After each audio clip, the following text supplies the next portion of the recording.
अस्सलाम वालेकुम फ्रेंड्स। कुछ करना ऐसा हुआ कि हमारे केमिस्ट्री वाले टीचर ने कहा कि आपने ना अपने नियर बाय पीपल से पूछ के आना है कि आपकी नज़र में सक्सेसफुल कौन है। तो मैंने 5-6 लोगों से पूछा, हर किसी के अपना अपना पॉइंट ऑफ व्यू था, लेकिन उनकी बातें सुनने के बाद जो सबसे पहले मेरे जहन में इनका कंक्लूजन आया वो ये था कि जो लोगों की मदद करे, जिसके होने से दूसरों को फ़ायदा हो। तो इस नबी करीम सल्लल्लाहु अलैहि वसल्लम ने भी तो यही फरमाया है, खैरुन्नास मन यनफ़उन्नास, लोगों के लिए बेहतर वो है जो उनको फ़ायदा पहुंचाने वाला हो।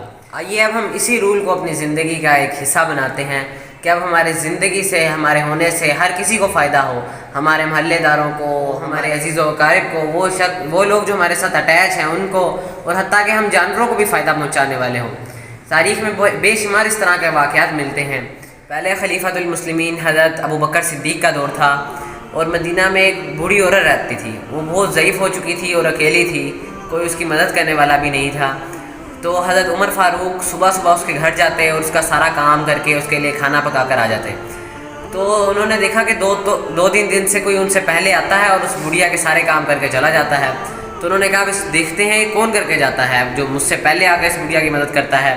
तो उन्होंने वो एक दिन आए मामूल से पहले और उस घर के साइड पे जाकर बैठ गए और देखने लगे कि कौन आता है।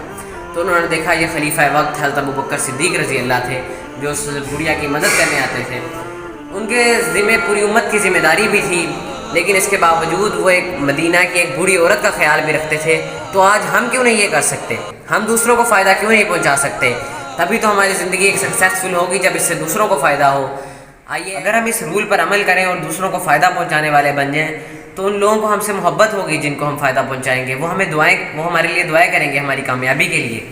और जब दूसरे लोग भी हमारी तरफ देखेंगे कि हम दूसरों की कैसे मदद कर रहे हैं तो उनमें भी ये जज्बा बढ़ेगा कि अगर वो कर सकता है तो मैं क्यों नहीं दूसरों की मदद कर सकता।